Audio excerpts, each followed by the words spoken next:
Bonjour à tous. Alors, je me réjouis de vous accueillir aujourd'hui pour ce culte. Alors, ce matin, je ne sais pas pourquoi vous êtes venus. Alors, il y a peut-être, si on faisait un genre de brainstorming, il y en a plein qui diraient plein de sujets, probablement. Mais je ne sais pas si vous avez pu écouter la chanson que j'ai passée tout à l'heure. Quelqu'un se rappelle peut-être de certaines petites paroles qui ont été chantées? C'est pas grave, est-ce qu'on peut juste mettre la première diapositive?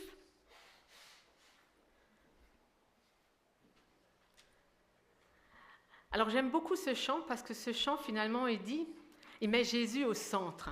Il dit que vraiment que ce nom résonne dans ce lieu. C'est-à-dire qu'on n'est pas venu pour faire de la bourse ou pour faire quoi que ce soit, non, on est venu proclamer le nom de Jésus. Et aussi on est venu proclamer, comme à un moment donné j'ai mis les paroles en vert, nous proclamons roi, nous le proclamons qui est le maître, qui est le Seigneur. Et j'aimerais vous inviter, même si on n'a pas pu chanter ce chant que j'aurais bien voulu prendre, si vous êtes d'accord avec mettre Jésus au centre, si vous êtes d'accord que vous puissiez vous lever, si vous ne voulez pas, ce n'est pas une obligation, et qu'on puisse juste lire ces paroles et inviter Jésus finalement à être dans ce lieu, même s'il est déjà là, mais vraiment à le proclamer roi dans ce lieu. Donc si vous le souhaitez, vous pouvez vous lever et on lira les paroles ensemble. Que ton nom résonne en ce lieu. Que ton nom résonne en ce lieu. Jésus, que ton nom résonne en ce lieu. Que les murs tremblent au son de nos louanges, alors que nos voix s'unissent à celles des anges. Répands sur nous ton esprit, ta puissance, ô Jésus. Jésus, nous chantons ton nom en ce lieu. Oui, nous invoquons ton nom en ce lieu. Oui, nous te proclamons roi en ce lieu. Tu es Seigneur des Seigneurs en ce lieu. Amen. Alors, vous pouvez vous asseoir. Alors aujourd'hui, c'est un culte spécial pour deux raisons. Quelqu'un connaît les deux raisons? C'est la culte de rentrée, oui. Mais aussi la présentation de Maëlle. Et effectivement, bienvenue à tous ceux qui sont venus pour ça spécialement. Soyez vraiment la bienvenue pour ça. Alors on va faire ça en deux temps. Alors la rentrée. La rentrée, pour vous, ça évoque quoi? Alors là, vous avez le droit de participer, les enfants aussi. La rentrée, c'est quoi pour vous? École, voilà. Alors j'aime bien, c'est Roland qui a parlé d'école. Je sais pas pour dire. Qu'est-ce que ça évoque pour vous encore, rentrée? Les parents, les vacances? Bon, je ne dois pas être un bon parent, moi, alors. Qu'est-ce que c'est encore la rentrée pour vous? C'est vrai, la peur, parce qu'il y a du nouveau qui vient devant nous. Très bien. Quoi d'autre? L'automne. On ne l'a pas encore vu pour le moment, mais... ouais. Hein? Fini les vacances. La tristesse, parce que les vacances sont finies, c'est ça? Quoi d'autre? Découverte, très bien. Départ, oui. Oui, tout à fait. Oui, parce que la rentrée, c'est pas seulement l'école. Hein. Il y a plein de choses qui rentrent. Hein. Encore une dernière idée? Alors moi, j'ai noté stress. Moi, je déteste la rentrée. Alors, contrairement à qu'on dit que c'est les vacances pour les parents, c'est pas les vacances. C'est pas vrai.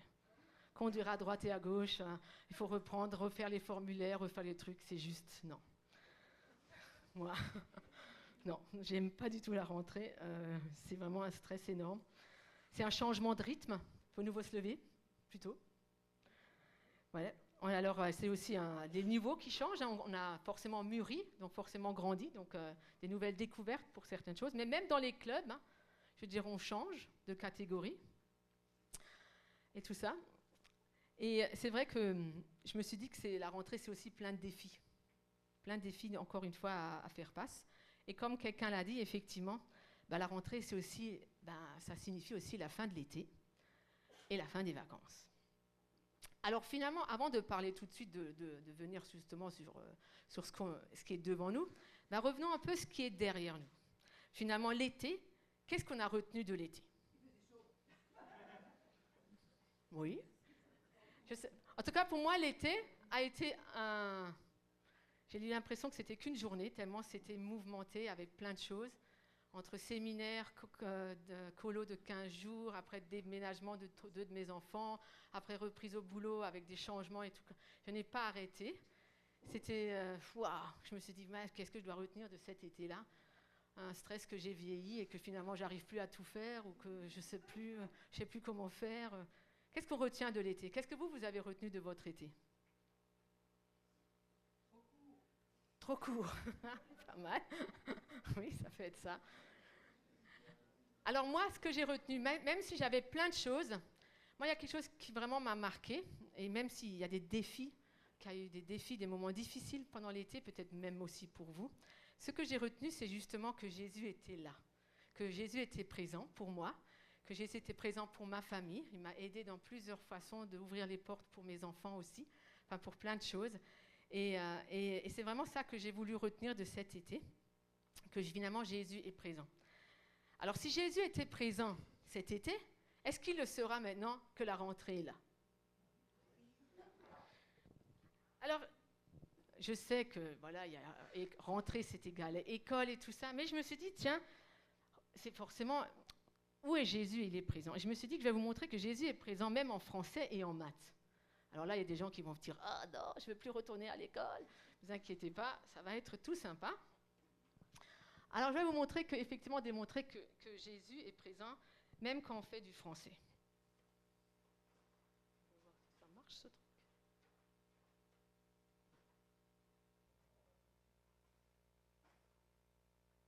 Bon. C'est bon, en français. Bon. Alors. Vous connaissez cette petite expression. Alors tout le monde, voilà, les grands yeux là, c'est quoi à nouveau un groupe nominal, un nom propre? J'espère que les jeunes, vous vous rappelez? Oh là là, c'est la rentrée, c'est normal, ils n'ont pas encore tout à fait tout repris. Alors, c'est pas ça, vous allez voir, c'est tout simple. Être vieux comme... Voilà. Vous voyez, même déjà en français, c'est une expression qui est tout le temps utilisée, et pourtant ça vient de la Bible. Mathusalem, c'était l'homme le plus vieux dans la Bible de 980 ans. Une tenue, nous allons voir après ce que ça veut dire, un jardin et les 10 plaies, c'est des choses qu'on entend, qu'on peut entendre. Maintenant, reliez chaque expression à sa définition, vous allez comprendre. Porter une tenue d'Adam, donc c'est être tout nu. Traverser un désert. Hein? C'est un moment difficile, bravo. Subir un calvaire, c'est vivre une épreuve difficile. Voilà, alors là, c'est la justesse des mots, ça, j'avoue. Sans laver les mains, c'est s'en ficher. Et toutes ces petites expressions qu'on utilise régulièrement, qu'on peut utiliser, en tout cas, il y en a d'autres encore, ben, ça vient de la Bible. Hein. Ben, s'en ficher, sans laver les mains, c'est Pilate qui l'a fait quand il y avait la crucifixion de Jésus. Hein. Et traverser le désert, c'est justement le peuple qui a traversé 40 ans dans le désert, qui a vécu des épreuves difficiles. Alors, on trouve la bonne expression. Porter sa charge ou sa croix? C'est une expression qu'on utilise aussi. Finalement, c'est relatif avec Jésus. Hein. Être attendu comme le Messie. Un œil pour œil ou œil pour nez. Vous l'avez déjà compris. Et traverser une période de vache. Ça correspond aussi à la Bible. Donc vous voyez, finalement, il y a plein d'expressions qu'on utilise de temps en temps, qui se trouvent finalement, qui viennent de la Bible. Hein. Alors là, j'en ai mis encore quelques-unes, mais on va les passer. Juste pour se reposer une année, c'est prendre une année sabbatique. Ce bébé ressemble à un... Nous avons un chérubin avec nous ce matin. Il n'est pas venu, il n'est pas venu alors que nous l'attendions comme le... Voilà. Il pleut sans arrêt, et c'est comme un... Alors ça, celle-là, on l'a beaucoup entendu au printemps. Mais même en maths, alors en maths, quelqu'un sait ce que c'est une unité en mathématiques? Je ne parle pas du chiffre 1, mais je parle de l'unité en mathématiques. Ah ah! Alors, je vais vous lire une définition, vous allez voir, mais ça paraît scientifique, mais en fond, c'est pas aussi scientifique que ça. Alors, une unité en mathématiques, c'est le caractère de ce qui est considéré comme formant un tout, dont les diverses parties concourent à constituer un ensemble indivisible. Je répète. Caractère de ce qui est considéré comme formant un tout, dont les diverses parties concourent à constituer un ensemble indivisible. Donc, on ne peut pas séparer. Et donc, voici les maths pour Jésus, pour Dieu. Alors, tout le monde va me dire que ce n'est pas juste. 1 plus 1, ça ne fait pas 1. 1 plus 1 plus 1 plus 1, ça ne fait toujours pas 1. Mais si, tout à fait. Alors, est-ce que quelqu'un aurait peut-être en tête des versets qui pourraient prouver que ce que je dis là est vrai, que c'est une unité mathématique là? Oui, allez-y, hein, vous n'avez pas besoin de lever la main, on n'est pas à l'école. Exact. Ça, c'est pour l'homme et la femme. Exact. Oui, mais vous avez peut-être mes petites notes là. Je ne veux pas dire qu'il y en a qui trichent, mais ce n'est pas un exemple à suivre à l'école, en tout cas. En tout cas, effectivement, ces versets-là, c'est tout à fait ça. Je dirais effectivement, moi et le Père, nous sommes un. C'est marqué dans Jean 10, 30. Effectivement, l'homme et la femme, c'est marqué dans Genèse. Effectivement, c'est marqué aussi. Mais qu'en est-il des autres petites additions, là? 1 plus 1 plus 1 égale 1, et puis 1 plus 1 plus 1 plus 1, et tous ces... Ah, non, non, non, non, non, non, non, non. Ça pourrait être, celui-là, je n'avais pas pensé, mais c'est vrai que ça pouvait être. Mais ce n'est pas ça. Pardon? La Trinité, effectivement, le 1 plus 1 plus 1 plus 1, c'est avec la Trinité. C'est marqué dans la Bible aussi. En tout cas, le plus long, juste pour aussi un truc, c'est marqué dans Jean 17, versets 21 à 23, c'est marqué « Les membres du corps de Christ », c'est-à-dire nous tous, donc c'est pour ça que j'ai mis des petits points, « afin que tous soient un, comme toi, Père, tu es en moi, et moi je suis en toi. » Donc effectivement, que tous, nous sommes un, et nous formons un seul corps. Donc vous voyez, Jésus est présent, finalement, partout. Parfois, on ne le remarque pas. C'est vrai qu'on veut l'évincer. On veut plus. On parle de laïcité, on parle de plein de choses, on parle de choses. Mais finalement, Jésus est présent, qu'on le veuille ou non. Et c'est pour ça que j'aimerais vous inviter maintenant à un temps de louange. J'aimerais vous inviter déjà à chanter un premier chant qui s'appelle « Jésus est le rocher de ma vie ». Et ce chant, il dit justement qu'il est devant, derrière, non, en haut, en bas, devant, derrière et autour de moi. Justement pour montrer que Jésus, il est partout. Et je vous invite vraiment à vous lever pour les chants qui vont suivre, que vous puissiez aussi faire les gestes. Alors là, je viens de les faire, en haut, en bas, devant, derrière. Mais on peut aussi les faire en bougeant un peu si vous avez envie de vous détortiller un petit peu. Donc devant, non, en haut, en bas, devant, derrière et puis autour de moi. Alors les jeunes, je compte sur vous, mais aussi les moins jeunes. Hein. C'est le moment de vous lâcher, si on peut dire ça comme ça.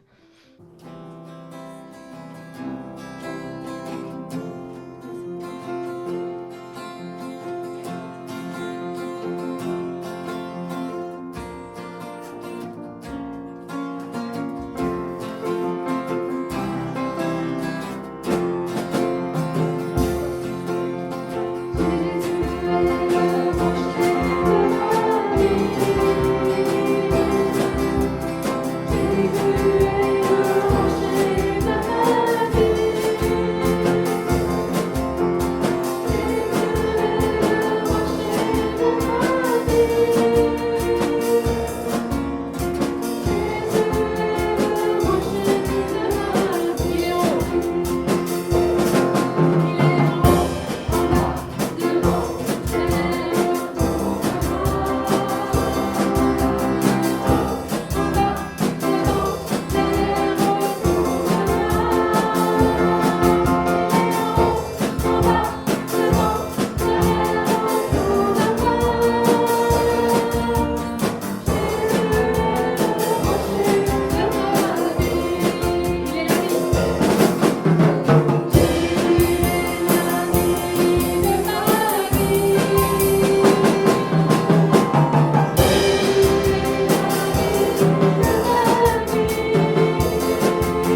t'inviter vraiment à être ce centre aussi dans nos vies, Seigneur. Et merci pour tout un chacun qui est là ce matin.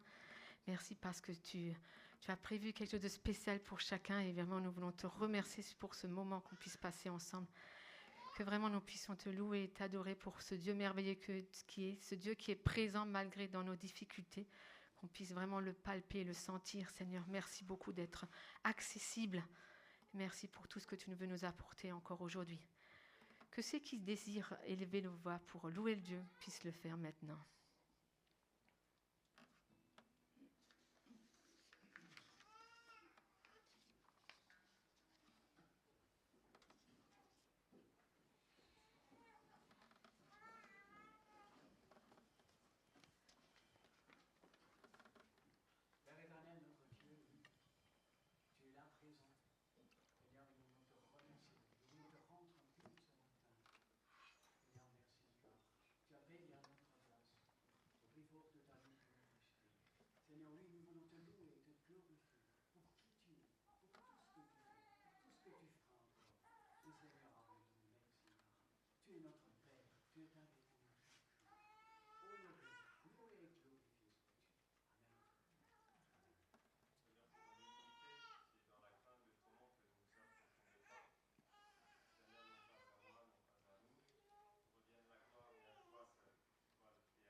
Alors, comme on a dit ce matin aussi, c'est un culte donc de rentrée. Et c'est vrai qu'il y a beaucoup de choses qui ont recommencé déjà, parce qu'on est déjà le 8. Alors, le groupe des jeunes, le groupe Flambeau, c'est la semaine prochaine. Les groupes maison ont repris, les groupes des jeunes adultes. Et c'est vrai qu'on veut penser aussi à l'équipe travaux. Et j'aimerais encore aussi les mettre ils ont travaillé tout l'été. Eux, par contre, ils ne se sont pas arrêtés. Enfin, peut-être pas tout le temps, mais quand même beaucoup. Alors, merci aussi à eux. Et à l'équipe technique aussi. Et vraiment, merci pour tous ces groupes qui ont repris. Mais ce matin, on aimerait aussi mettre l'école de dimanche et la garderie aussi à l'honneur. Alors, j'aimerais inviter Béatrice, qui est donc notre chef attitré.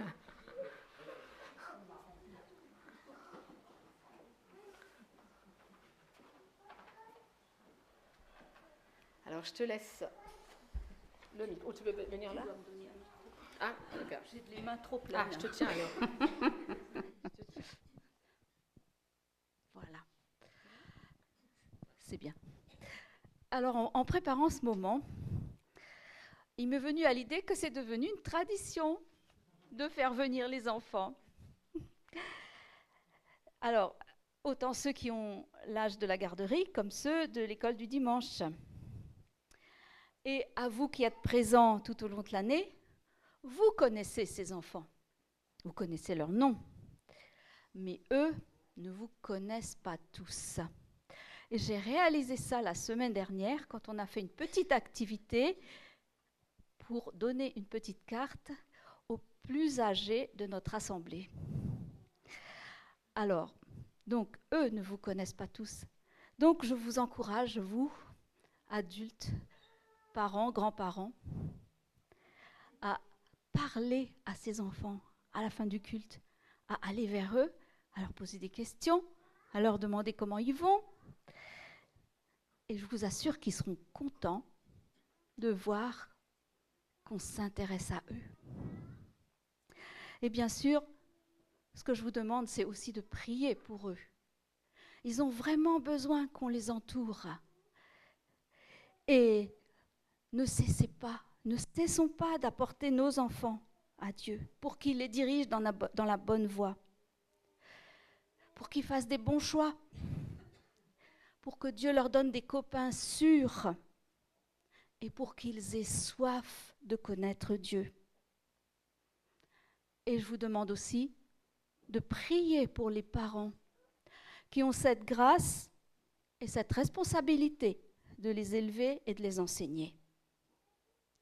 Et priez aussi pour nous, moniteurs, pour que nous transmettions la parole avec grâce et avec vérité.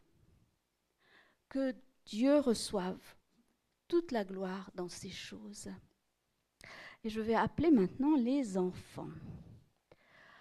Et il me faut ma petite liste, même si ce n'est pas si difficile. Alors, je voudrais que Stella vienne devant. Stella, viens ma grande. Et Suzanne.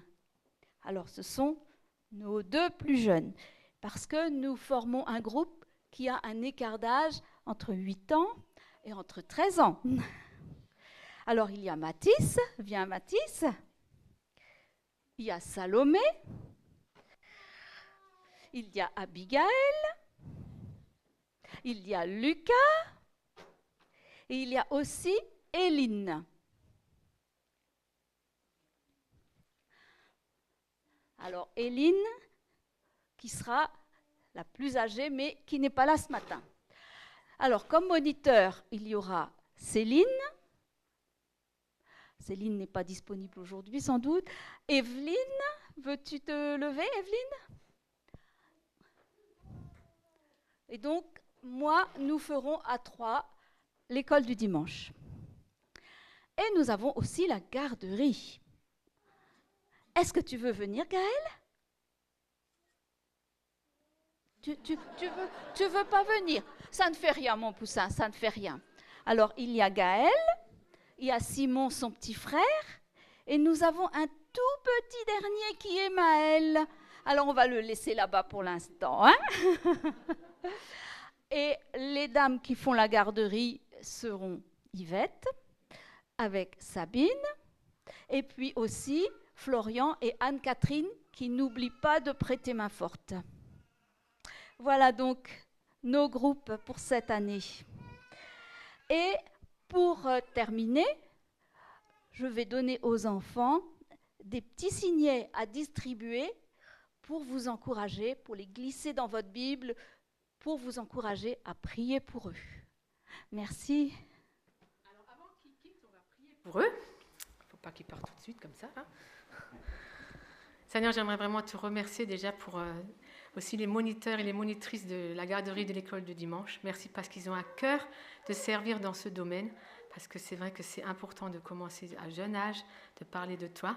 Et je te prie vraiment pour chaque enfant qu'il puisse trouver sa place, qu'il puisse trouver aussi un vis-à-vis, que tu puisses envoyer encore plein d'autres enfants, que vraiment l'Église soit pleine aussi, parce que c'est notre richesse aussi d'avoir des enfants. Merci en tout cas, Seigneur, de les bénir, de les garder pour cette nouvelle année, que l'enseignement puisse leur apporter quelque chose de nouveau sur toi et de réconfort et aussi de pouvoir être conduit par toi. Au nom de ton Fils. Amen.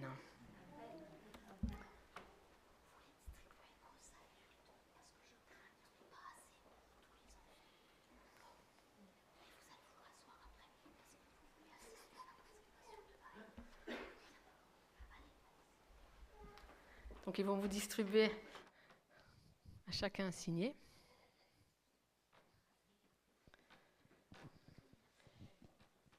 Tu fais aussi pour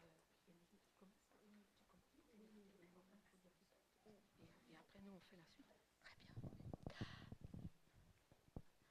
Alors nous avons aussi 2 jeunes filles que nous voulons honorer ce matin. 2 jeunes filles qui ont terminé leur parcours d'école du dimanche. Il s'agit de Morgane et de Émilie. Si vous voulez bien vous avancer. J'invite aussi Christian.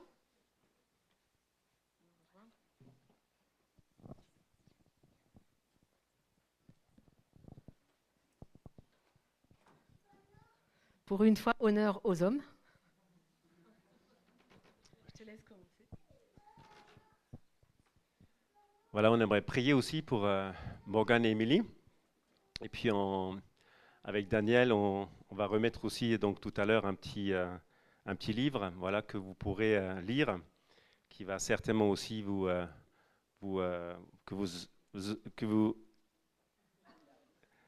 vous allez certainement apprécier, voilà, qui a été bien choisi pour chacune de vous. Voilà, on va prier pour vous. Je prie pour Morgane. Seigneur, merci pour ces années où elle a pu recevoir cet enseignement ici à l'église au travers de l'école du dimanche. Merci pour tout ce que tu lui as fait déjà comprendre de toi, de ta part, de qui tu es, de cet amour pour elle, de ta part, pour toutes ces années flambeaux aussi, pour toutes ces amitiés qu'elle a pu vivre avec d'autres enfants et d'autres jeunes.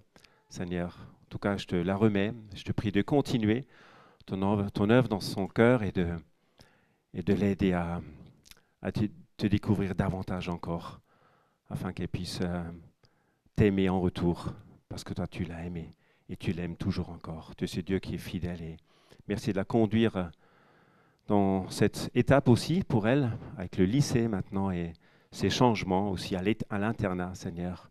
Bénis-la là où elle est et prends soin d'elle. Amen. Seigneur, moi j'aimerais te remettre Émilie. Merci pour qui elle est. Merci pour son calme, pour sa patience, pour son esprit de service aussi, que j'ai vraiment pu découvrir aussi au niveau des flambeaux. Merci parce que c'est vrai que c'est une richesse. Merci beaucoup pour elle. Vraiment, je te le prie de l'accompagner dans son chemin qu'elle va parcourir. Que nous puissions, nous aussi, ses parrains et ses marraines, vraiment, dans ce domaine, vraiment les encourager aussi, être à côté d'eux aussi, pouvoir prendre des nouvelles, les encourager quand ils en ont besoin. Seigneur, aide-nous aussi à être un témoin pour eux et que vraiment ils puissent rester accrochés à toi. Merci en tout cas de la bénir richement, Émilie. Au nom de ton Fils, nous te prions. Amen.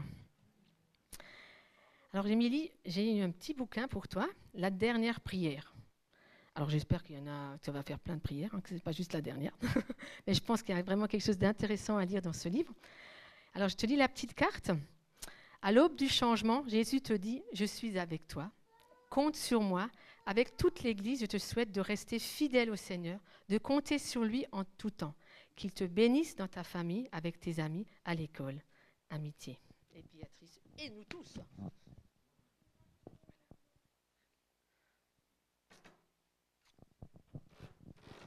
Je lis également la carte qui est adressée à Morgane. Je n'ai pas pris mes lunettes, je vais essayer de faire au mieux.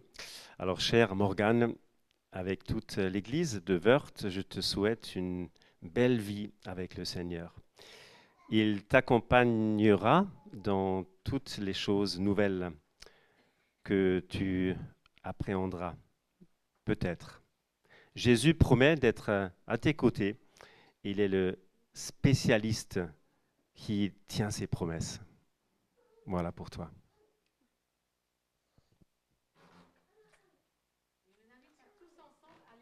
En chantant ce refrain, que l'Éternel te bénisse, donc vous bénisse en soi. On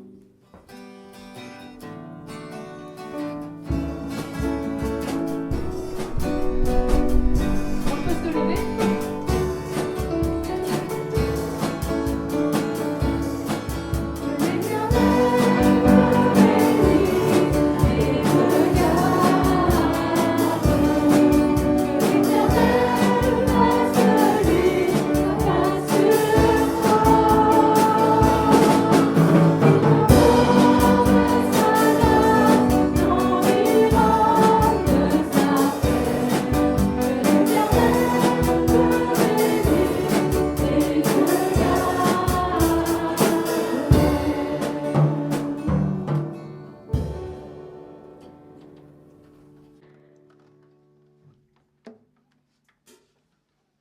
Pouvez-vous rasseoir? Alors maintenant, c'est aussi la deuxième partie de ce qu'on vous a dit tout à l'heure, c'est un moment de présentation. Alors j'aimerais juste expliquer un peu présentation, ce que c'est, parce que c'est vrai que pourquoi présenter un enfant, pourquoi présenter un bébé? Alors c'est vrai, au niveau de la Bible, il n'y a aucune obligation en tant que telle, ce n'est pas un commandement. C'est vrai que dans la loi de Moïse, c'était une règle, puisque les premiers-nés masculins étaient présentés au Seigneur, au temple, 40 jours après leur naissance. Mais c'est quand même, on la voit quand même dans l'exemple, dans la Bible, qu'il y a plusieurs cas qui ont été faits, comme par exemple même Jésus a été présenté, où les parents l'ont présenté, on le voit dans Luc. Et c'est vrai que pourquoi, quand on demande à Dieu de nous venir en notre aide pour différentes circonstances de notre vie, pourquoi pas lui remettre les bébés et de nous permettre qu'il nous aide à bien les éduquer, à bien les élever, qu'il les garde, qu'il les bénisse, parce que nous savons tous que nous avons cette fonction d'accompagnement de nos enfants. Ce n'est pas notre propriété, c'est des cadeaux que Dieu nous a donnés, mais nous devons les accompagner. Alors c'est vrai que présenter les enfants, c'est une expression de reconnaissance envers Dieu pour cette nouvelle naissance, pour ce cadeau précieux qui a été donné. Et en même temps, on veut demander à Dieu de le bénir, de bénir ce bébé, de bénir aussi la famille, de bénir les parents, mais aussi tous ceux qui sont autour, parce que nous avons justement ce devoir de transmettre et d'être des témoins, et les parents ont ce devoir-là. Et que vraiment, nous voulons aussi que Dieu bénisse cet enfant, qu'il l'accompagne aussi dans les choix qui vont être les siens, même si c'est encore tôt, je suis bien d'accord, mais ça va venir plus vite que vous pensez. Donc, jusqu'à attendre que lui-même, il décide de répondre finalement de son propre choix à l'appel du Seigneur. Donc j'invite les parents et tous ceux qui ont été demandés pour cela, aussi les enfants, parce qu'ils veulent aussi dire un petit mot.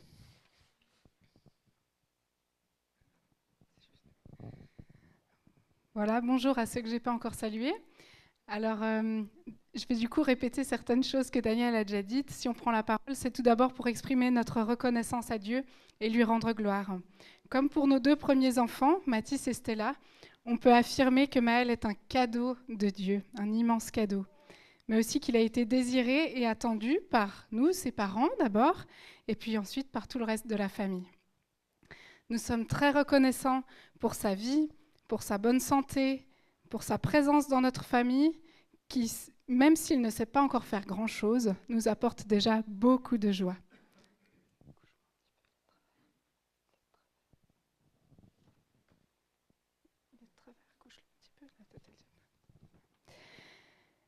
Moi, je suis reconnaissante pour le bon déroulement de la grossesse qui m'a permis d'accomplir jusqu'au bout mes tâches de maman, d'enseignante pour Stella et d'honorer mes différentes responsabilités. Alors moi, de mon côté, je suis vraiment reconnaissant parce que le timing de Dieu était vraiment parfait, j'aurais dit, parce que Maëlle est arrivée fin juin et j'ai réussi à obtenir 2 mois de congé parental.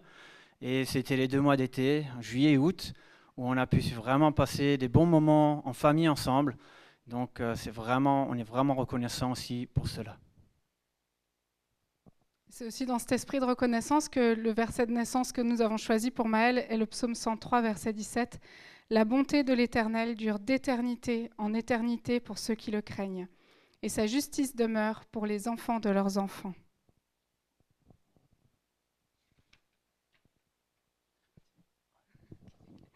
Être parent, c'est aussi parfois faire face à des défis, des difficultés, des questionnements, des doutes, de la fatigue et parfois du découragement. C'est tellement précieux de connaître Dieu et de pouvoir nous décharger sur lui, comme nous y invite la Bible dans 1 Pierre 5, verset 7. « Déchargez-vous sur lui de tous vos soucis, car lui-même prend soin de vous. » On peut déposer, mais on peut aussi recevoir de lui par ce que son esprit veut développer en nous. L'amour, la joie, la paix, la patience, la bonté, la bienveillance, la fidélité, la douceur et la maîtrise de soi. Et c'est aussi précieux pour nous de pouvoir compter sur l'Église, notre famille spirituelle. On reconnaît nos limites en tant que parents, mais aussi la vulnérabilité des familles en général, surtout de nos jours. Alors nous nous remettons à vos prières et nous vous en remercions d'avance.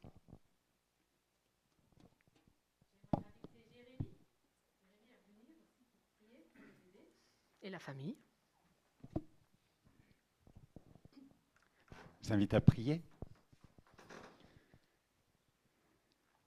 Père, tu es le Dieu de la vie, celui qui a créé et permis toutes choses, et c'est vers toi que nous venons ce matin, dans un cœur rempli de reconnaissance pour cette vie que tu as donnée à ce petit Maël. Merci d'avoir accompagné toutes choses jusqu'à sa naissance, d'avoir pris soin de Mélodie, de toute la famille.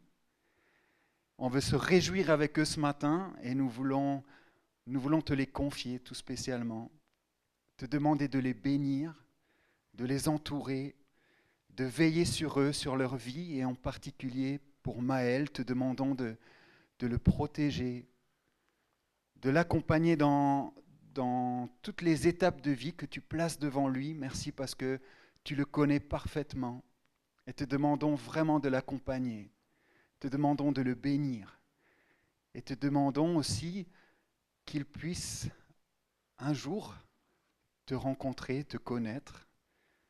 Merci parce que tu es le rocher de la vie, comme on l'a chanté aussi ce matin.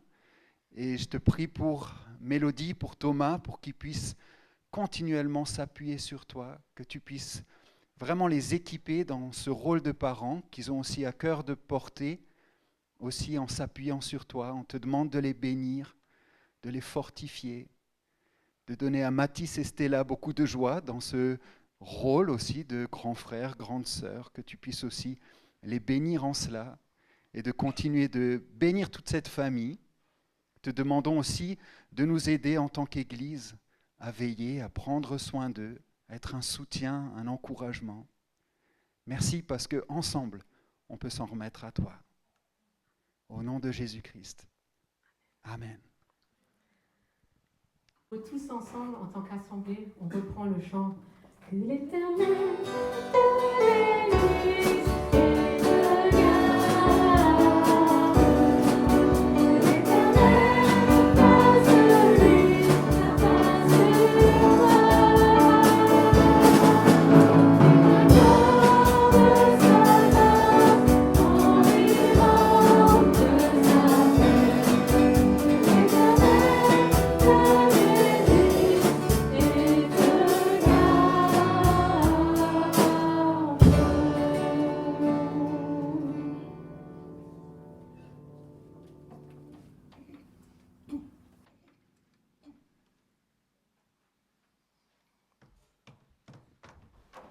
Alors, c'est le moment de départ des enfants. Ils doivent dire enfin.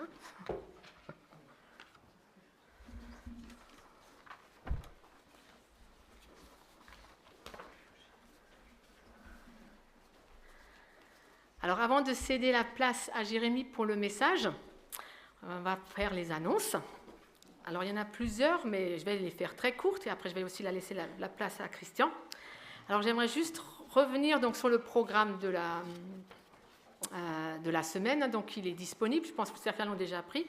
Donc voyez vraiment ce qui va se dérouler cette semaine. La réunion de prière la semaine prochaine aussi, qui est spécialement pour ce que Christian va aussi annoncer tout à l'heure. Les flambeaux qui reprennent donc samedi. Donc si vous connaissez des jeunes qui sont intéressés, il y a des flyers derrière. Et je vous refais juste encore une fois l'annonce parce que tout le monde n'était pas là par rapport aux commandes donc, pour le projet de rallye national de l'année prochaine pour les flambeaux. Donc c'est vraiment le but que tous les jeunes puissent participer donc, pour réduire les coûts. Donc vous voyez, il y a des choses très intéressantes à manger et à grignoter, mais aussi des décorations et des sapins. Donc si ça vous intéresse, il y a des bons de commande qui sont derrière. Donc il faudrait juste me redonner les bons de commande avant le 13 octobre avec votre paiement par chèque. Alors ne passez pas par la boutique en ligne parce que finalement on ne récolte pas les pourcentages, j'ai appris ça après coup. Donc vaut mieux passer directement par moi. Voilà, je laisse la place à Christian.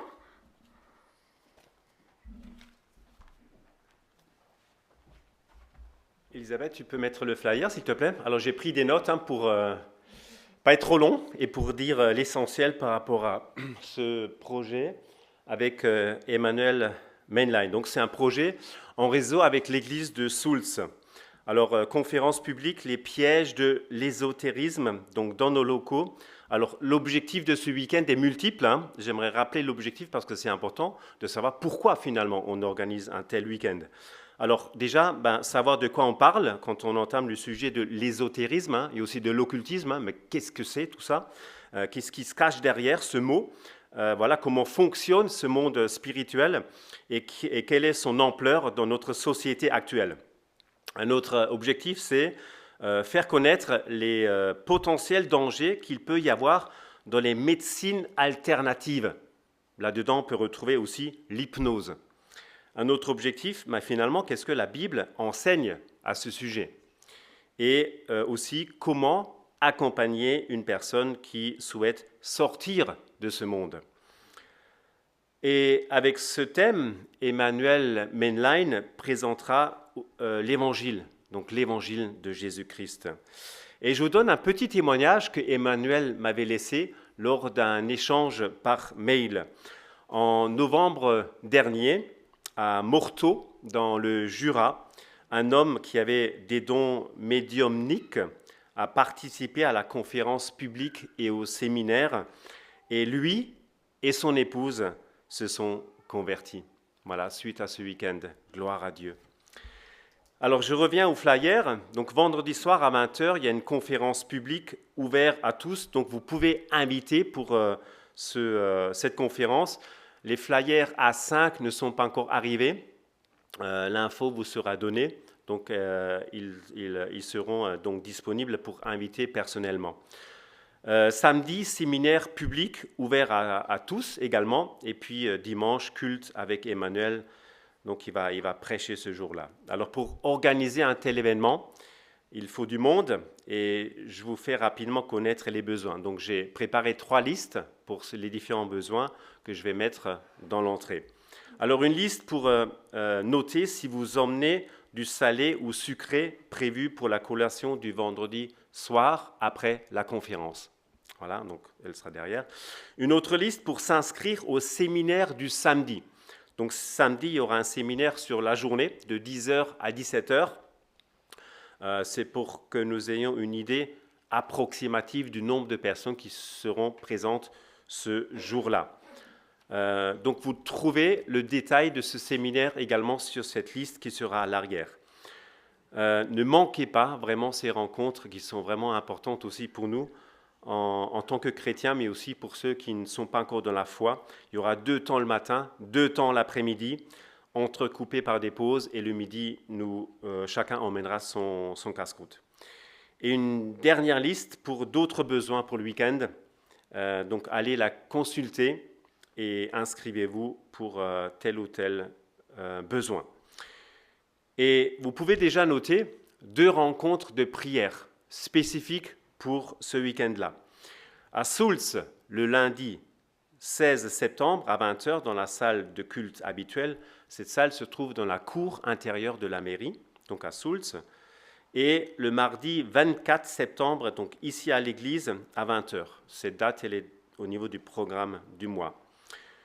Voilà, alors venez nombreux pour porter ce projet dans la prière. Nous sommes face à un combat spirituel. Et ce combat se gagne dans la prière. Voilà, donc prions pour ce projet. Il y a ces différents moments. Mais venez aussi le dimanche matin à 9h pour prier également pour ce sujet. Et merci d'avance pour ceux qui vont s'investir pour ce projet. Voilà. Alors j'invite maintenant Jérémy à venir. En même temps, tu peux encore te présenter, comme ça.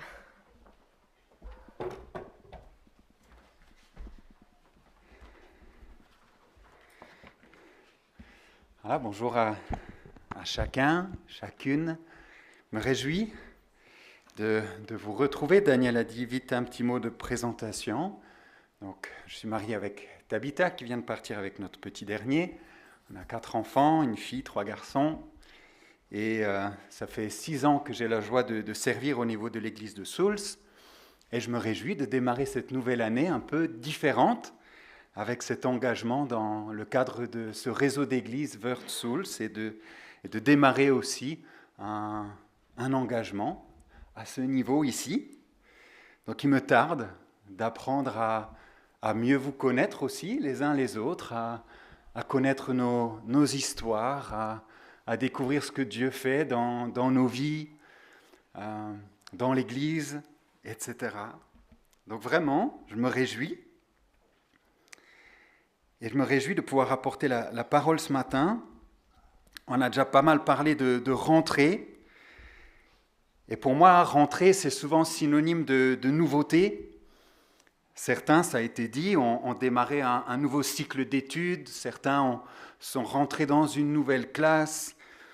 D'autres, je ne sais pas, parmi nous, ont peut-être commencé un nouveau travail ou bien il y a eu des changements au niveau de votre profession. Certains ont peut-être même été amenés à devoir déménager, à changer de région. Quoi qu'il en soit, qu'on ait commencé quelque chose de nouveau ou qu'on ait tout simplement repris le cours des choses, une rentrée, ça reste une rentrée, et donc une nouvelle année. Je ne sais pas vous, moi j'aime souvent me projeter en prenant l'image d'une page blanche. Ce n'est pas qu'il n'y a rien au programme pour cette année, parfois c'est même déjà bien rempli, mais c'est plutôt que tout est encore à faire, tout est encore à vivre, tout est encore devant nous. Et peut-être que devant cette page blanche, vous avez chacun ici des projets, des attentes, des souhaits, des rêves peut-être. Que ce soit individuellement, en couple, en famille, ou même en église, vous avez aussi sans doute des responsabilités. Et j'aimerais donc en profiter ce matin pour nous laisser une petite question. Qu'est-ce qui sera le plus important pour toi cette année ?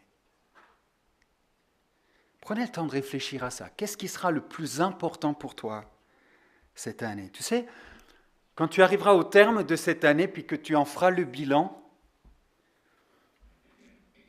qu'est-ce qui aura été le plus important ? Qu'est-ce qui aura été le moteur de ta vie ?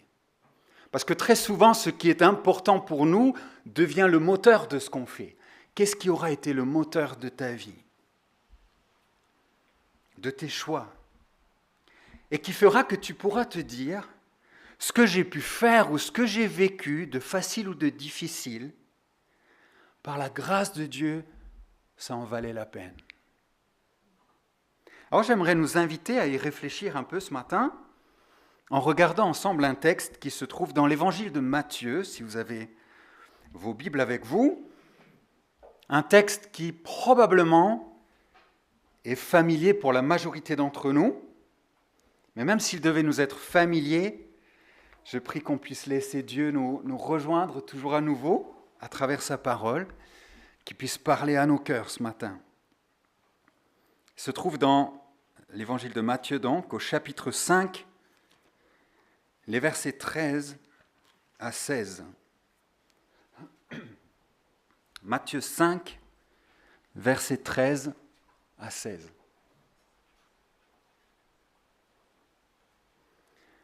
Vous êtes le sel de la terre.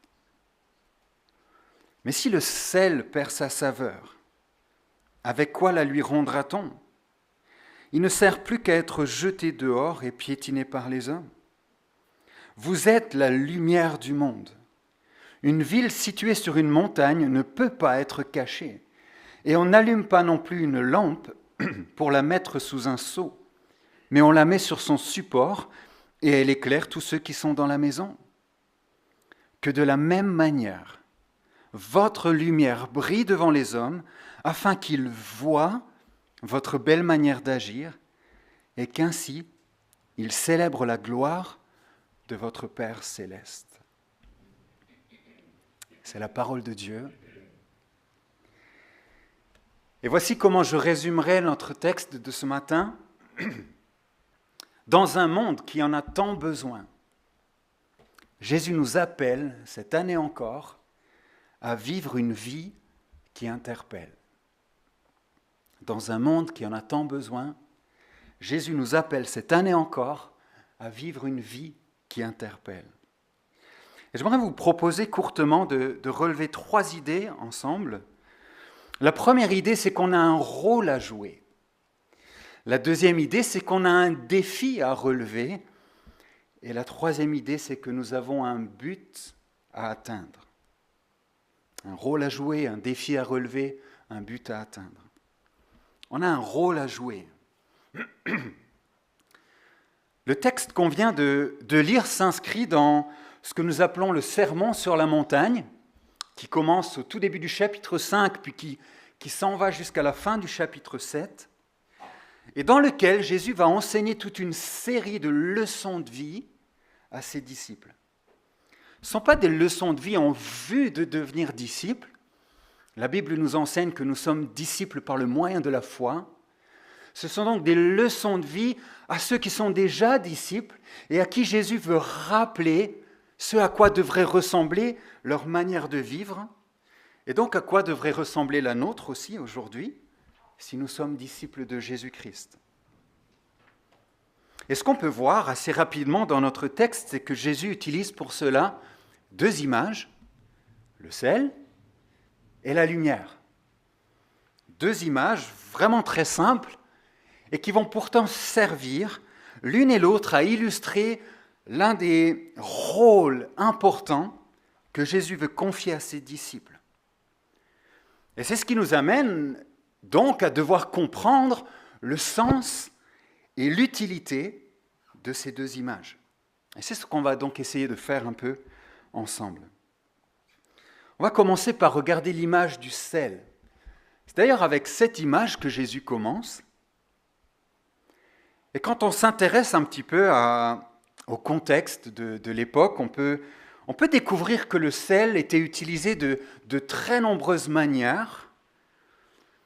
Le sel était utilisé pour apporter de la saveur aux aliments, tout comme on continue de le faire aujourd'hui. Il était aussi utilisé pour aider à conserver les aliments et donc à lutter contre la pourriture. On ne doit pas oublier que les congélateurs, ça n'existait pas encore. Le sel servait aussi comme fertilisant pour la terre. On le retrouvait parmi les ingrédients nécessaires au sacrifice dans le temple. Et j'imagine qu'il était peut-être encore utilisé de bien d'autres manières.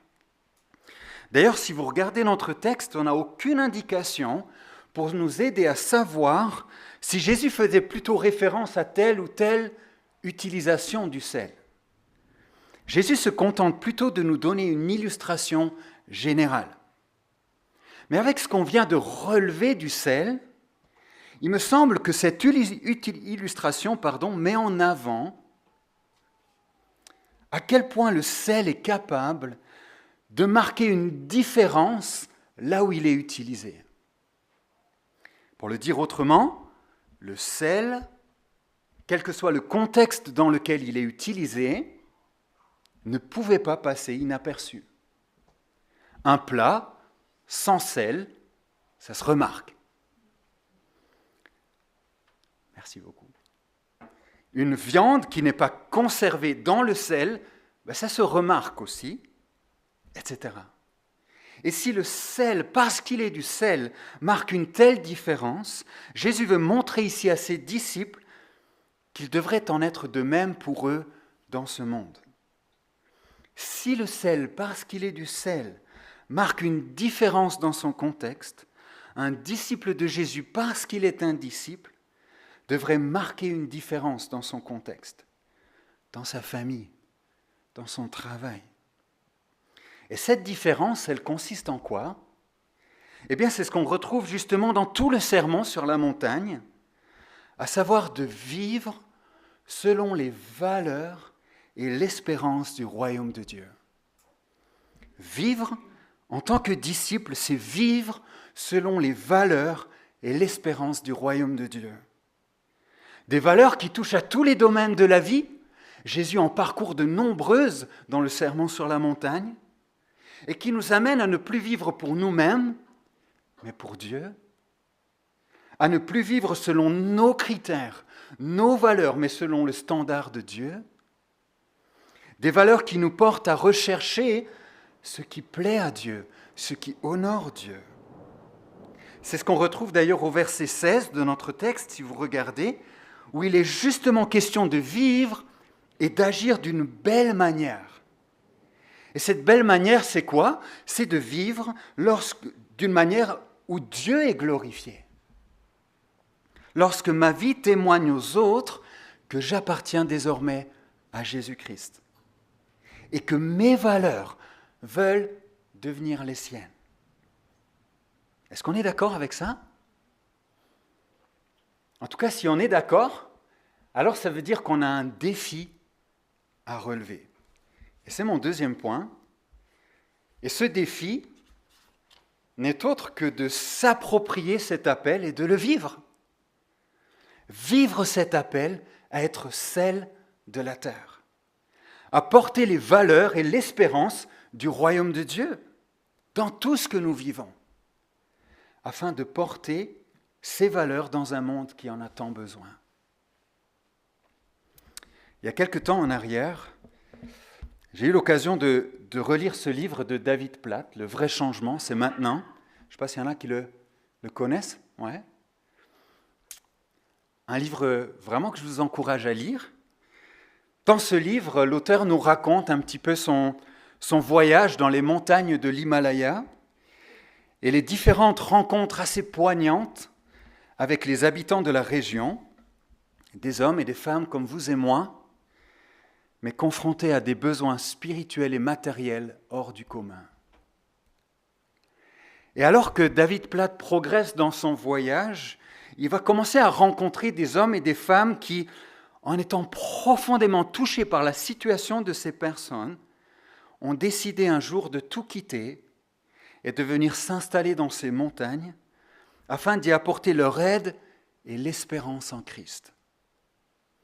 Et face à tous ces témoignages et à la terrible réalité du terrain et de la vie difficile de ces hommes, de ces femmes, de ces enfants, David Platt va commencer à s'interroger lui-même, puis par son livre nous interroger nous aussi, et de retrouver ces questions, mais qu'est-ce qu'on est prêt à laisser derrière nous ? Qu'est-ce qu'on est prêt à faire ? Et le livre se termine par cette prière.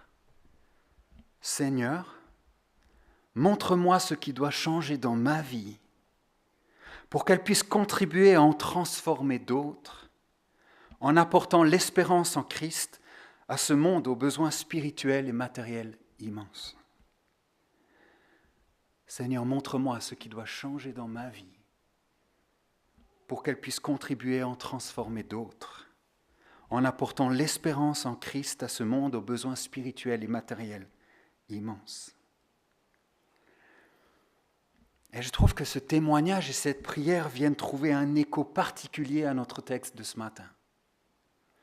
On n'est pas tous appelés à partir dans les montagnes de l'Himalaya,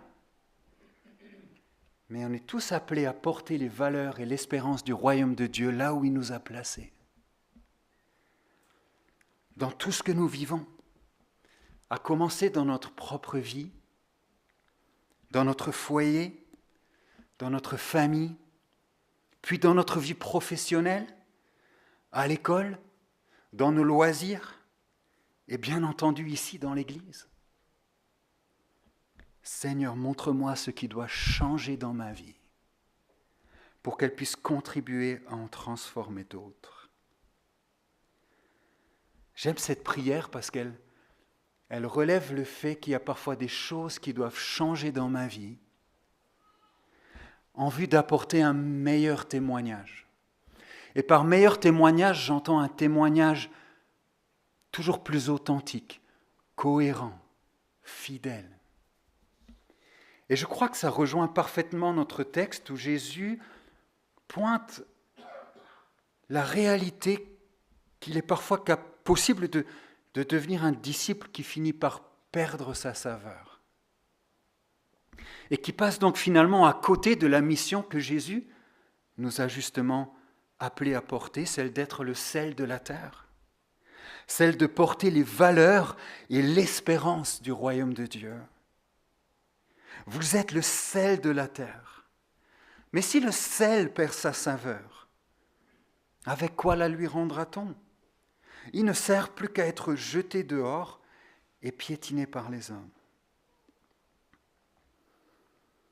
Avant de relever 2 domaines auxquels, à mon avis, il nous faut être attentifs, je voudrais quand même préciser une chose qui me paraît importante ici. C'est que la saveur de notre témoignage ne dépend jamais de la qualité de nos circonstances. La saveur de notre témoignage ne dépend jamais de la qualité de nos circonstances. C'est le Seigneur lui-même qui dira à l'apôtre Paul, alors qu'il vit des choses relativement compliquées, « Ma grâce te suffit, car ma puissance s'accomplit dans la faiblesse. » Pourquoi je dis ça ? Je ne sais pas vous, mais parfois, on peut se sentir vraiment épuisé, fatigué, faible, limité, peut-être même parfois découragé. Et pourtant porter un témoignage plus grand que quelqu'un qui est en pleine forme. Pourquoi ? Parce que notre témoignage ne doit jamais reposer sur notre propre personne ou sur ce que nous vivons, mais sur Jésus. Et c'est ce qui m'amène au premier domaine auquel notre texte de ce matin m'encourage à être attentif. Et ce premier domaine, c'est mon ego. Je dois me rappeler que celui qui est la vraie lumière, celui qui est le vrai sel, c'est pas moi, c'est Jésus. C'est vrai, Jésus nous appelle dans notre texte sel de la terre et lumière du monde. Mais s'il nous appelle ainsi, c'est pas parce que nous le sommes nous-mêmes, mais si nous le sommes, c'est uniquement à travers lui, par sa vie en nous. Et je trouve que l'un des exemples les plus parlants pour appuyer cela, c'est celui de Jean-Baptiste. On lit au début de l'évangile de Jean qu'il y eut un homme envoyé par Dieu, son nom était Jean. Il vint comme témoin pour rendre témoignage à la lumière, afin que tous croient par lui. Écoutez bien, il n'était pas la lumière, mais il vint pour rendre témoignage à la lumière. Jean n'était pas la lumière, mais son appel était de témoigner de la véritable lumière qui est Jésus-Christ. Et il en est de même pour nous. Notre appel ne consiste pas à nous mettre en avant, à mettre nos dons et nos qualités en avant, mais à mettre Jésus en avant. Et c'est ce qui fait que notre témoignage peut être fort, quel que soit ce que nous vivons. Combien de fois j'ai pu être encouragé par des frères et des sœurs qui traversent pourtant des temps tellement sombres, mais dans lesquels ils s'appuyaient sur Christ, et c'était un profond réconfort et encouragement pour ma vie.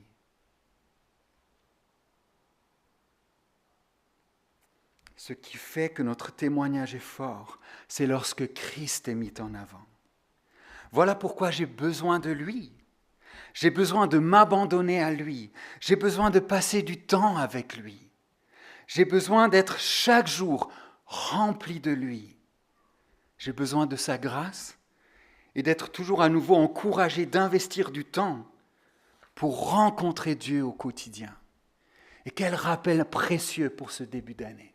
J'ai besoin de venir rencontrer Dieu quotidiennement, dans sa parole, dans la prière, pour le laisser façonner ma vie de manière à être capable, non par moi-même, mais par sa puissance qui agit en moi, d'être capable de porter, de vivre les valeurs et l'espérance du royaume de Dieu. Le deuxième domaine auquel il me faut être attentif, c'est celui de mes influences. Et ça va rejoindre un peu ce que je viens de dire, mais je me suis posé la question en préparant ce message, qu'est-ce qui influence ma vie? Qu'est-ce qui influence ma vision du monde? Tout ce que je peux voir dans les médias. Qu'est-ce qui influence mes choix? Qu'est-ce qui influence la manière dont je vis mon célibat? Dont je vis mon mariage? Dont je vis ma vie de famille? Dont je vis ma sexualité? Mon rapport à l'argent? Ma vision de la réussite? Mon éthique de vie? Mon éthique de travail? Ma scolarité? Mon rapport aux autres? Et on pourrait continuer la liste. Qu'est-ce qui influence ma vie? Il me semble que l'une des manières qui, petit à petit, va nous amener à perdre malheureusement notre saveur en tant que disciple, c'est lorsque dans ma vie, les valeurs du royaume de Dieu finissent doucement par être remplacées ou même mélangées à celles de ce monde. Tout n'est pas mauvais dans ce monde, heureusement, mais force est de constater malheureusement que bien des valeurs sont fortement opposées à celles de Dieu et de l'Évangile. Et il me semble que l'un des pièges qui nous guettent souvent, c'est d'être tenté de minimiser les choses et de vouloir ressembler au monde qui nous entoure, de vouloir être comme les autres. Là où Jésus nous appelle pourtant à faire une différence et à chercher à non pas être comme les autres, mais être comme Jésus. Qu'est-ce qui influence ma vie?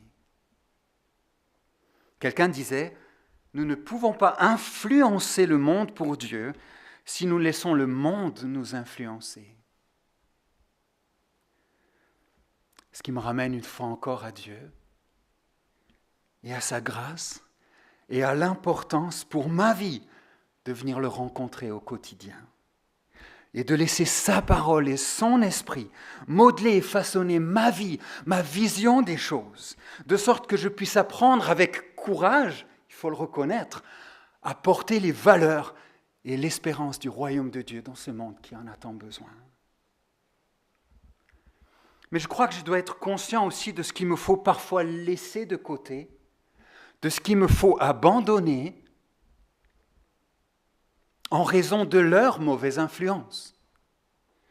Et à ce niveau-là, on n'est pas tous égaux. Et il ne faut pas comparer les uns et les autres, ce qu'on est capable d'encaisser ou pas.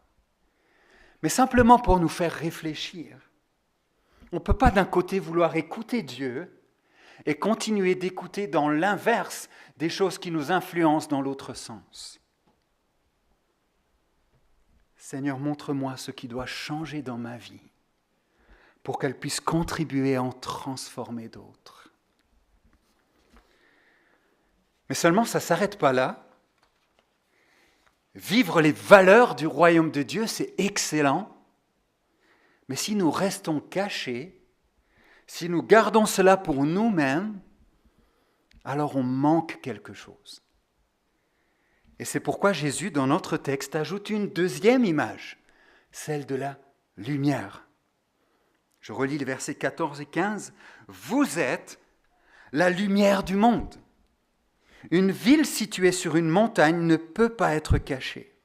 Et on n'allume pas non plus une lampe pour la mettre sous un seau, mais on la met sur son support et elle éclaire tous ceux qui sont dans la maison. Illustration à nouveau très simple, mais tellement parlante, qui nous montre que de la même manière qu'une lumière, parce qu'elle est une lumière, sert à briller là où elle est, un disciple de Jésus, parce qu'il est un disciple, est appelé à briller là où il se trouve, à oser vivre publiquement les valeurs et l'espérance du royaume de Dieu, à ne pas en avoir honte. C'est un vrai défi, n'est-ce pas? Un défi qui parfois nous amène à avoir les genoux qui tremblent. On le sait. Et vous savez quoi? Jésus le savait aussi. Dans les versets qui viennent juste avant notre texte, si vous avez votre Bible ouverte, dans les versets 12, même un peu avant, à partir du verset 10, Jésus va préparer ses disciples à la possibilité d'être rejetés et même persécutés en raison de leur foi. Et pourtant, Jésus ne leur dit pas d'aller se cacher, mais il leur dit, vous êtes le sel de la terre et vous êtes lumière du monde. Pourquoi ? Parce que le monde a profondément besoin de connaître Jésus-Christ et de connaître l'Évangile. Tout comme nous avons eu besoin de connaître Jésus-Christ et de connaître l'Évangile, d'entendre l'Évangile. Et c'est finalement ça le but à atteindre. Et c'est mon tout dernier point. Jésus nous appelle non pas à rester cachés, mais à briller pour lui, à oser porter et vivre les valeurs et l'espérance du royaume de Dieu, et cela dans un double but. C'est, je trouve, ce qui ressort à la fin de notre texte, au verset 16, que de la même manière, votre lumière brille devant les hommes. Dans quel but ? Afin qu'ils voient votre belle manière d'agir et qu'ainsi ils célèbrent la gloire de votre Père céleste. Le premier but que je relève dans ce verset, c'est celui de permettre à tous ceux qui sont autour de nous de voir, d'observer à travers ma vie les valeurs et l'espérance du royaume de Dieu. Et je trouve d'ailleurs intéressant que Jésus présente les choses de cette manière, parce que je reste convaincu que le témoignage de l'Évangile doit aussi passer par l'annonce de l'Évangile, par le moyen de la parole. Mais si ce que je dis n'est pas accompagné par une manière de vivre qui reflète ce que je dis, alors mon message sera complètement décrédibilisé. Il ne sera pas crédible. Je prie que le Seigneur nous aide à être fidèles et cohérents dans notre manière de vivre. Et qui sait si nous ne sommes pas pour certains de notre entourage le seul témoignage chrétien qu'ils connaissent pour le moment. Que Dieu nous aide à être et à demeurer des témoins fidèles et cohérents cette année encore. Et ce, pour le bénéfice de l'Évangile. Parce que c'est ça, le but final. Et qui est finalement le plus important, c'est que beaucoup encore puissent venir à Jésus et être sauvés. C'est ça le plus important. Qu'ils puissent connaître Jésus-Christ et ainsi rendre gloire à Dieu. Et ça passe par notre témoignage. Mais celui qui sauve, c'est Jésus. Ne l'oublions jamais. Celui qui change les vies, c'est pas moi, c'est pas nous, c'est Jésus. Celui qui sauve les vies, c'est Jésus. Celui qui restaure, c'est Jésus. Celui qui guérit, c'est Jésus. Alors on le sait, tous ne seront malheureusement pas réceptifs à l'Évangile. Certains resteront peut-être indifférents. D'autres encore réagiront peut-être avec mépris, peut-être avec violence parfois. Mais par la grâce de Dieu, certains se laisseront appeler par lui. Et quelle joie dans le ciel lorsque quelqu'un vient à Christ. Et je prie que le Seigneur nous aide à tenir bon et à demeurer fidèles dans notre témoignage, là où le Seigneur nous a placés.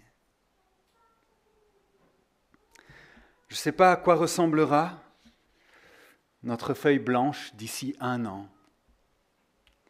Mais je prie que quelles que soient les étapes que nous traversons, faciles ou difficiles, Dieu nous fasse la grâce d'être des disciples salés et lumineux pour lui. Des disciples qui choisissent non pas de porter les valeurs de ce monde, mais les valeurs et l'espérance du royaume de Dieu, dans un monde qui en a profondément besoin. On sait tous combien une feuille blanche, ça se remplit vite. Je prie ce matin que le Seigneur nous donne la grâce de la remplir pour lui. Et cette prière, c'était également celle que le missionnaire Charles Studd avait formulée pour lui-même dans un poème. Et j'aimerais vous proposer d'écouter ce poème pour terminer. Et ça sera projeté en vidéo. Je dois vous parler de ce court refrain. Dans ma vie chargée, il fit son chemin. Une conviction en est ainsi née et ne m'a depuis plus jamais quitté. Une seule vie, qui passera vite, seul restera ce qui est fait pour Christ. Une seule vie, une seulement, les heures s'en vont chassées par le vent. Puis viendra le jour glorieux du Seigneur. Je devrais tenir face à sa grandeur. Une seule vie, qui passera vite. Seul restera ce qui est fait pour Christ. Une seule vie, cette douce voix me supplie de faire de bien meilleurs choix et d'abandonner mes buts orgueilleux pour me soumettre au plan parfait de Dieu. Une seule vie, qui passera vite. Seul restera ce qui est fait pour Christ. Donne-moi, ô Père, la résolution de te suivre même dans les afflictions. Te rester fidèle, ce quoi qu'il en coûte, te faire plaisir au long de la route, une seule vie qui passera vite.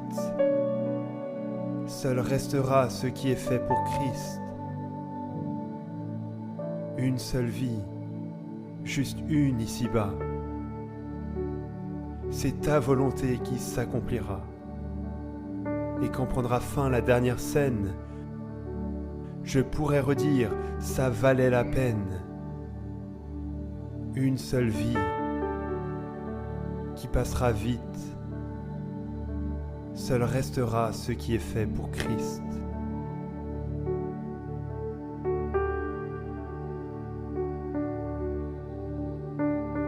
Et sur mon lit de mort, je serai dans la joie si le feu de ma vie a pu brûler pour toi.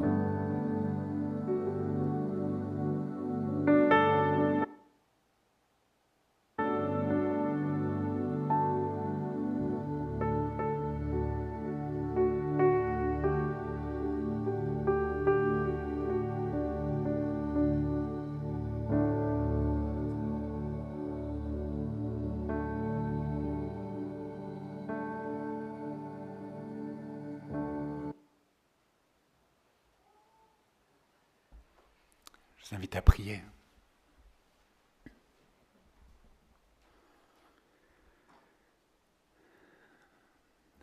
Seigneur, nous nous tenons devant toi. Et je te remercie pour ce rappel que tu nous fais ce matin. Tu nous appelles à être sel de la terre, lumière du monde. Seigneur, combien nous avons besoin de toi. Nous reconnaissons que c'est toi la vraie lumière, celui dont le monde a profondément besoin. Tu connais aussi les contextes de vie dans lesquels tu nous as placés. Tu connais nos familles. Tu connais nos lieux de travail, nos lieux d'études. Tu sais toutes choses, ce qui est facile ou difficile. Et combien nous avons besoin de toi encore ce matin. Combien nous soupirons après toi pour cette nouvelle année. Conscients de nos limites et de nos faiblesses, et combien nous avons besoin de toi. Mais Seigneur, quelle grâce en même temps d'entendre que tu veux nous appeler à briller pour toi. Donne-nous de voir et de découvrir de quelle manière tu veux nous appeler à vivre et porter les valeurs et l'espérance du royaume de Dieu. Seigneur, donne-nous d'être des disciples toujours plus fidèles et attachés à toi. Seigneur, on a besoin de toi. Seigneur, merci pour cette vie que tu nous donnes. Et toi seul en connais la durée. Je prie, Seigneur, que tu nous renouvelles ce matin et pour cette année, à vouloir investir cette vie que tu nous confies pour toi. Accorde-nous la grâce de brûler pour toi. Et Seigneur, nous te prions qu'au-delà de toute chose, tu te glorifies et que tu amènes encore à toi ceux qui nous sont si chers autour de nous et qui ne te connaissent pas. Seigneur, fais ton œuvre dans leur vie. Garde-nous fidèles dans notre témoignage à leur côté, mais nous t'en prions, parle à leur cœur et appelle-les à toi. Merci de pouvoir démarrer cette année en Église aussi et te demandons de bénir tout ce que nous avons envie de vivre, mais donne-nous de les vivre pour toi. Jésus, qu'il est bon de marcher avec toi. Te prions, glorifie-toi en nous et dans l'Église. Amen. Amen.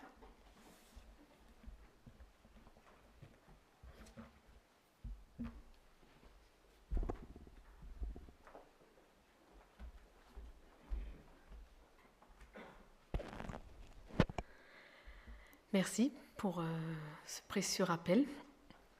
Et je pense que c'est à méditer, à réécouter. Pour ceux qui ne savent pas, c'est disponible sur YouTube aussi après.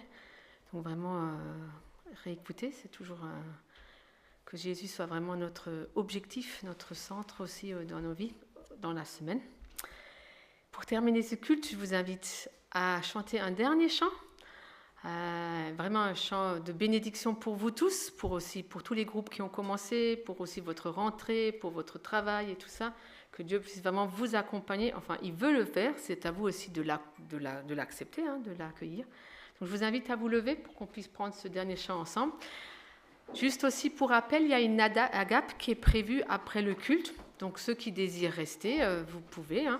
Je veux dire, c'est prévu à l'après.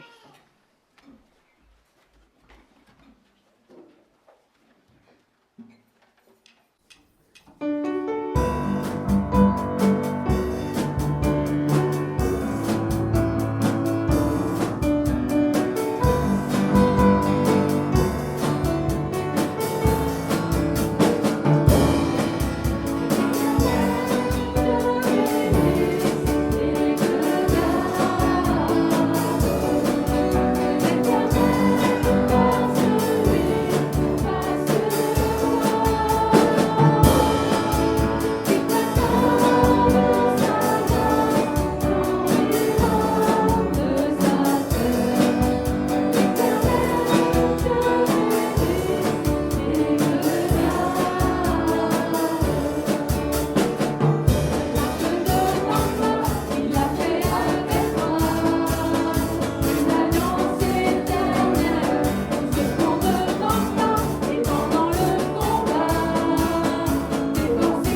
comme dit, ceux qui veulent manger pour une agape, ben, je vous invite à rester.